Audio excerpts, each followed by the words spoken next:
ధ్యానించుకున్నాము. So, ఈరోజు కీర్తన 18లో సరిగ్గా మనకి 50 వచనాలున్నాయి. 25-50 వచనాలు ఈరోజు కొన్ని ముఖ్యమైన వచనాలు చూసుకొని ప్రేయర్ చేసుకుందాం. సో, మనకి ఇందులో 28వ వచనం చూసినట్లయితే, నా దీపం వెలిగించువాడవు నీవే, నా దేవుడని యెహోవా చీకటిని నాకు వెలుగుగా చేయును. నా దీపం వెలిగించువాడవు నీవే. నా దేవుడని యెహోవా చీకటిని నాకు వెలుగుగా చేయును. అంటే శత్రువు మనకి ఒకవేళ గాఢాంధకారంలో నడిపించినప్పుడు కూడా మన పరిస్థితులు చాలా కష్టంగా ఉన్నప్పటికీ, గమ్యమే తెలియని పరిస్థితుల్లో శత్రువు మన మీద ఏలుబడి చేస్తున్నప్పుడు దేవుడు మనకు నిరీక్షణగా ఉన్నాడు. నా దీపాన్ని ఆయన వెలిగిస్తాడు అనేటటువంటి నిరీక్షణ దావీదు కలిగి ఉన్నాడు. మనము అలా కలిగి ఉండాలని ఒక మంచి మాదిరి చూపిస్తున్నాడు. నా దీపం వెలిగించేవాడు నీవే, నా దేవుడిని యెహోవా చీకటిని నాకు వెలుగుగా చేయును.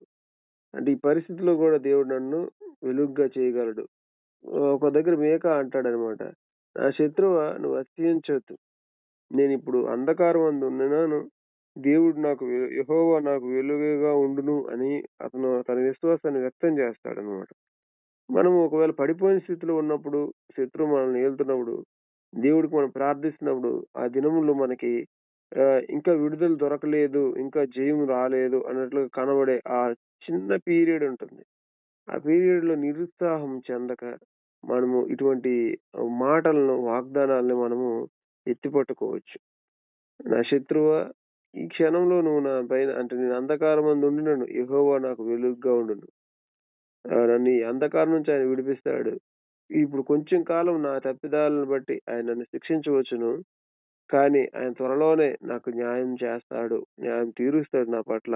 ఆయన కృప కలిగిన దేవుడు అనేటటువంటి విశ్వాసాన్ని మనము కలిగి ఉండాలి. రైట్. Praise the lord.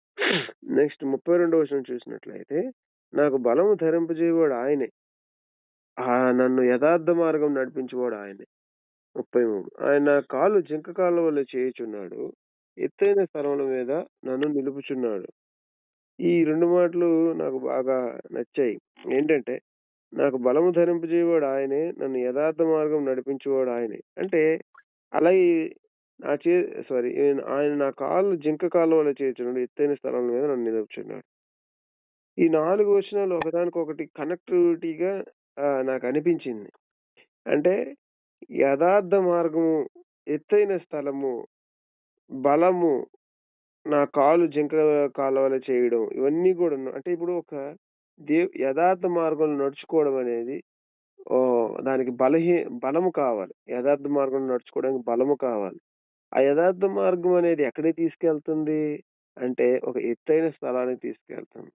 ఆ ఎత్తైన స్థలానికి మరి తీసుకెళ్ళడానికి మనకేం కావాలి? బలము కావాలి. అలాగే మరి ఎత్తైన స్థలంలో నడుచుకోవడానికి ఆ బలం ఎంతగా ఉండాలంటే, జింకకి ఎంత బలం ఉంటది మామూలుగా? నాకు తెలిసినంత వరకు ఈ భూమి మీద అత్యంత వేగంగా పరిగెట్టగలిగేది అంటే జంతువుల్లో జింక ఒకటి. మేబీ చిరుతపులి, సింహం కాదు. చిరుతపులి, జింక ఈ 2 మేబీ రెండిట్లో జింకే ఫాస్ట్ ఏమో. అంటే అత్యంత వేగంగా అంత కాలంలో దానికి అంత బలం ఉంటుంది. మరి ఎత్తైన స్థలానికెళ్ళడానికి కావాల్సినటువంటి బలము ఆయన అంటే ఎలా తీసుకెళ్తాడంటే యథార్థ మార్గంలో నడిపించడం ద్వారా, ఆ యథార్థ మార్గంలో నడవడానికి కావాల్సిన బలము ఆయన నాకు ధరింపజేస్తాడు. ఆ బలం ఎలా అంటే జింక కాళ్ళ వలె నన్ను బలపరుస్తాడు. నా కాళ్ళను జింక కాళ్ళ వలె చేస్తాడు అనేది 4 వచనాలు. అంటే యథార్థ మార్గంలో నడుచుకున్నప్పుడు మనల్ని ఉన్నతమైన స్థితికి, ఎత్తైన స్థితి అంటే ఈ లోకంలో అందరూ పొగిడి చప్పట్లు కొట్టేదని కాదు గాని, దేవుని దృష్టిలో యేసుప్రభు యొక్క రూపంలోకి మరింతగా మనకు ఆయన ఎత్తైన కొండపైకి ఎక్కినట్లుగా దేవునికి సమీపంగా మోషే కొండపైకి ఎక్కి దేవుణ్ణి ముఖదర్శనం చేసినట్లు దావీదు అంటాడు కదా! ఎత్తైన కొండపైకి నన్ను ఎక్కించని. సో, అలా ఎత్తైన ఉన్నతమైన స్థలానికి తీసుకుపో మార్గం యథార్థ మార్గము. దానిలో నడిపించడానికి ఆయన బలం ధరింపజేస్తాడు. దాని కొరకు నా కాళ్ళను ఆయన జింక కాళ్ళ వలె బలపరుస్తాడు అనేటటువంటి విశ్వాసాన్ని దావీదు కలిగి ఉన్నాడు. మనం ప్రభువా నీ మార్గము చూడడానికి నాకు కష్టం అనిపించొచ్చు. కానీ ఏదైనా అనిపించొచ్చు. నేను నిరుత్సాహపడొచ్చు నా ఓటమిని చూసి. కానీ యేసు ప్రభువును మనం మాదిరిగా చూసుకున్నప్పుడు ఆయన యేసుప్రభుకి ఎలా అయితే దేవుడు బలపరిచాడో, తండ్రి బలపరిచి నడిపించాడో, మనల్ని గూడా ఈరోజు అదే ఆయన హ్మ్. అప్పుడేమై ఉన్నాడో ఇప్పుడు గూడా అదే అయ్యున్నాడని ఒక దగ్గర ఉంటుందనమాట. ఆయన నిన్న, నేడు ఏకరీతిగా ఉన్నాడన్నట్లు. సో, యేసుప్రభుకి ఏమై ఉన్నాడో మనకు అలాగే అయ్యున్నాడు. గాబట్టి మనల్ని నడిపించి స్థిరపరుస్తాడు, బలపరుస్తాడు. మనం అటువంటి విశ్వాసమును, జాగ్రత్త కలిగి ప్రార్థన, మెలకువ కలిగి ఉండాలి. ఆశ కలిగి ఉండాలి. ఆహ్, నిరుత్సాహపడకుండా దేవుడు సహాయం చేస్తాడు. ఆమేన్. సో, ఇంకో మాట 35వ వచనం చూసినట్లయితే, "నీ సాత్వికము నన్ను గొప్ప చేసెను. నీ సాత్వికం నన్ను గొప్ప చేసెను." ఇది ఎంత మెడిటేట్ చేయాలంటే అంత మెడిటేట్ చేయాలనిపించింది. నాకు ఇందులో డెప్త్‌గెళ్ళలేకపోయాం గానీ, అంటే ఆయన సాత్వికము నన్ను గొప్ప చేసెను. ఆయన సాత్వికం అంటే ఆయన సాత్వికుడంటే ఏమి అంటే గొడవ పడే వ్యక్తి కాదని ఇలాంటివి చాలా అర్థాలేస్తారనమాట. ఆయన సాత్వికం అంటే నన్ను నువ్వు భరించావు. భరించుకొని నన్ను గొప్ప చేశావు అని అంటే నన్ను ఓర్చుకున్నావు. నా బలహీనతను సహించావు, భరించావు, నన్ను క్షమించావు.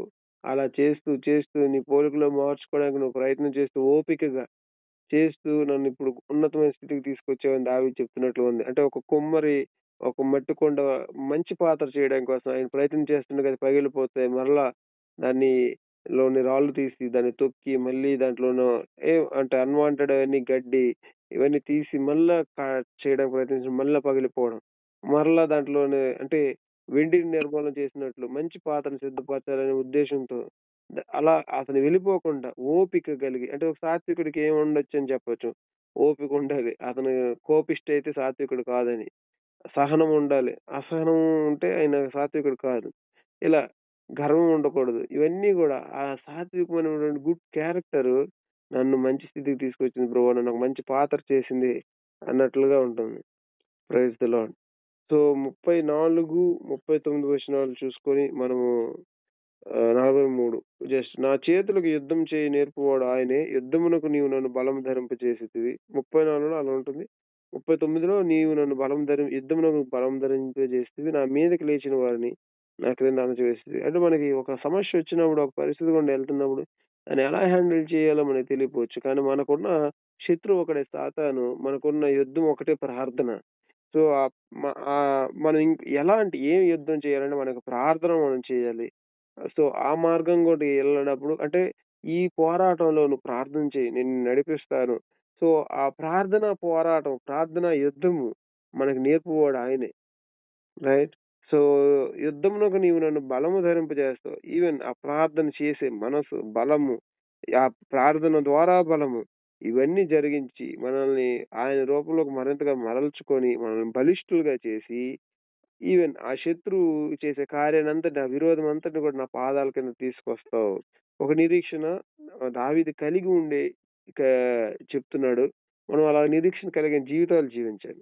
నిరీక్షణ లేనివాడు వాడు జీవితంలో తప్పిపోతాడనమాట. అంటే మనకి ఒక మాట ఉంటుంది రోమపత్రిక 5వ అధ్యాయంలో.